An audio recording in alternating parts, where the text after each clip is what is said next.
So if you can't tell, I like to work out a lot. And people may say, well, that's good for you. And unfortunately, you or other people may see it as just a hobby, right? Something that some people like to do. Unfortunately, it doesn't work that way because you are trapped, quote unquote, trapped in a body that needs maintenance, okay? I'm going to get to this later, but it's not like, I play guitar, but nothing's going to happen to me if I don't play or practice for the next 5 years or the rest of my life. If you start taking care of your body, I know it's going to take time, but eventually along the way, something not so great is going to happen. I have had periods in my life where I don't work out at all, and I felt terrible. And maybe that's probably because I kind of started a fairly early age, probably middle school, and I really haven't stopped since then. But there are benefits to working out and taking care of yourself, right? Like going outside and moving and getting your blood pumping and getting stronger. And when you get, I know the workouts aren't always fun, but when you get done, you feel good about yourself. You physically feel good. And I was taking that away from myself. And I should have known, oh, okay, well, there's a reason why you feel so good. And I'm taking it out. And now I don't feel so good. So there's a little mental health boost for you.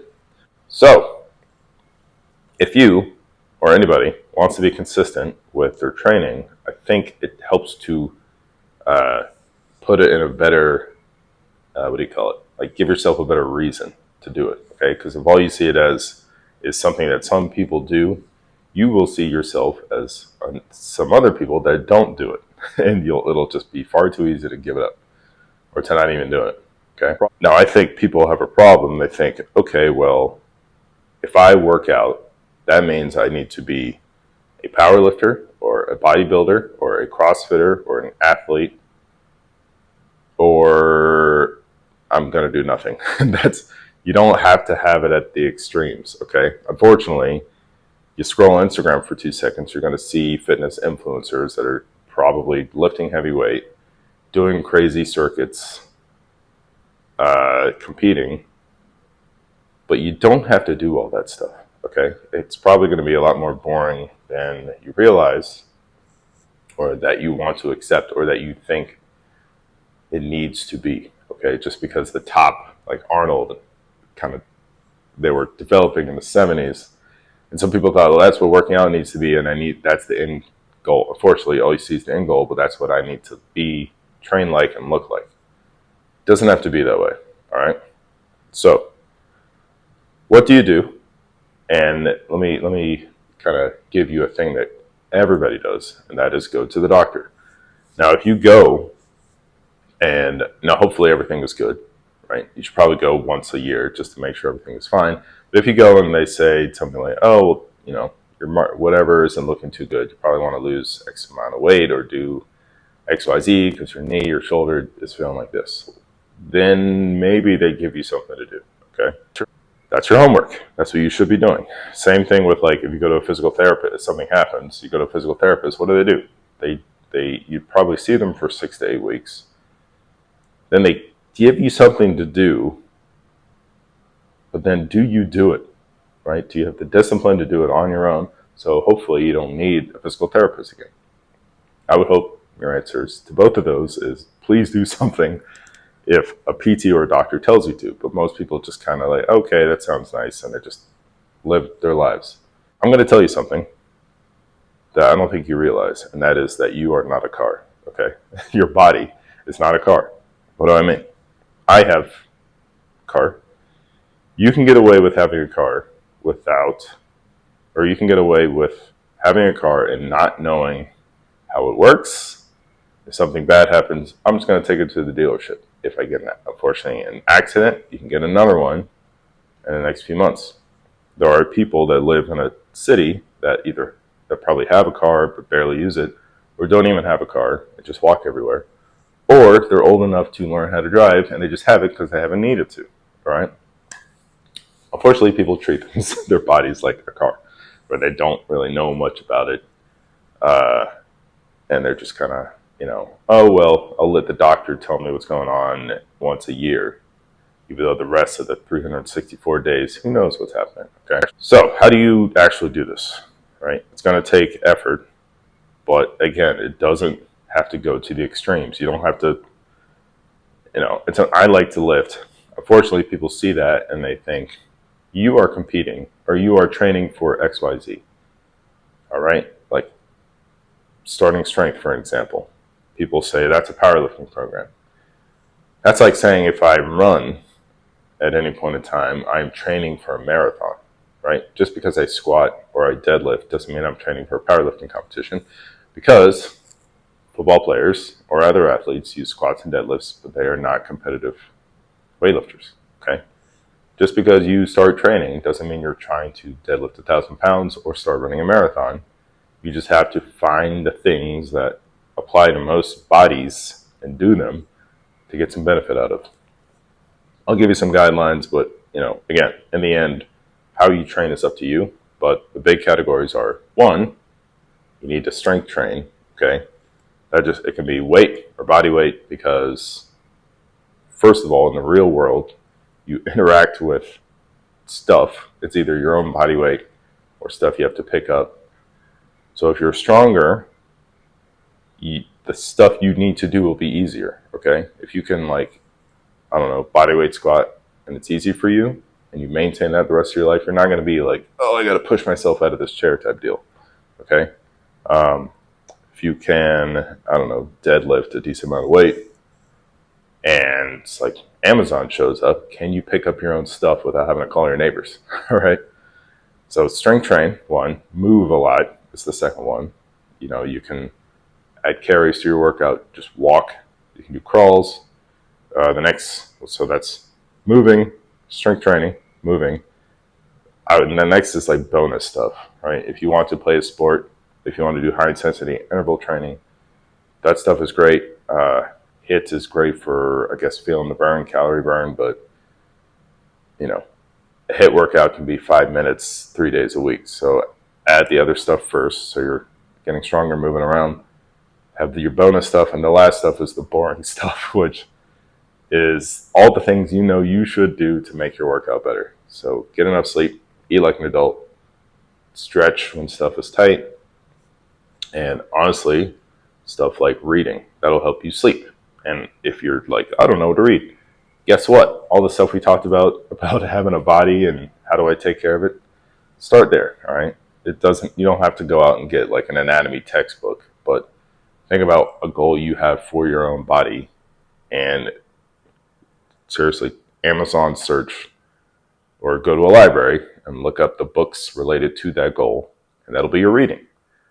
And side note, like reading, I had to read in school and then I stopped. But my main two things that got me back into it were reading about the body, right? Not stuff that people told me to read. It was like, oh, I had this goal and I want this outcome. I'm going to read this book that says it has this outcome. And fiction. Okay, so if you want to get back into reading, there you go. So that's it. I know that it's kind of, people use this phrase to get people to work out, saying, oh, you got to treat it like brushing your teeth. And I think it's true. Now, it's not like you're going to rot, like your body parts are going to rot and fall off like your teeth if you don't brush them. But I cannot stand this thing that floats around in people's words and their minds, probably minds first, because then their words say it and then their actions lead to it, which is once you hit 30, once you hit 40, once you hit 50, whoa, better watch out. You can't deadlift like you used to. You don't recover like you used to. You can't, your body just magically starts falling apart. Let me tell you something. For the people that think that everybody's back just kind of hurts after you fall apart, let me tell you something. What happens when you hit the age of 30? You've been sitting a lot since the age of 5. That is 25 years accumulated. And then what you do, you take your sitting self and go to the gym, try to deadlift, and magically your glutes are off. And and you max out for some reason, because everybody thinks, oh, when you deadlift, that means you're maxing out. When I bench press, I need to max out. When I lift weight, I need to max out. You heard something and you say, that XYZ movement is bad, I quit. I dare you, first of all, to go on social media and look up 40, 50, 60, 70-year-olds doing the things that you say you can't do. Second of all, when you say that stuff, subconsciously you tell yourself, this is the way it is, and then you are giving instructions to your brain / body to not do anything about it. I would ask anyone that thinks that you don't sleep as much, you don't recover as well, your body gets stiff, all those things. I would ask you to audit what you are doing, all right? Because the stereotypical guy that watches every game on Sunday, like watches all the pregame shows and Saturday, the pregame shows, every game, even though it doesn't matter whether or not it's your team. Let's say it's Sunday. You watch the 1 p.m. games, you watch the 4 p.m. games, you watch Sunday night, you watch Monday night, you watch Thursday night, eating junk and drinking alcohol. How many hours is that of sitting still and eating trash? Yet you think it's an age issue. If you made a 10-year-old, don't do this because it's illegal, but if you did that with a 10-year-old, they're going to feel bad by the end of the weekend, right? You watch every game, every sport, every season, and you say it's an age issue, or even if you don't like sports. I was a huge gamer, or am, whatever.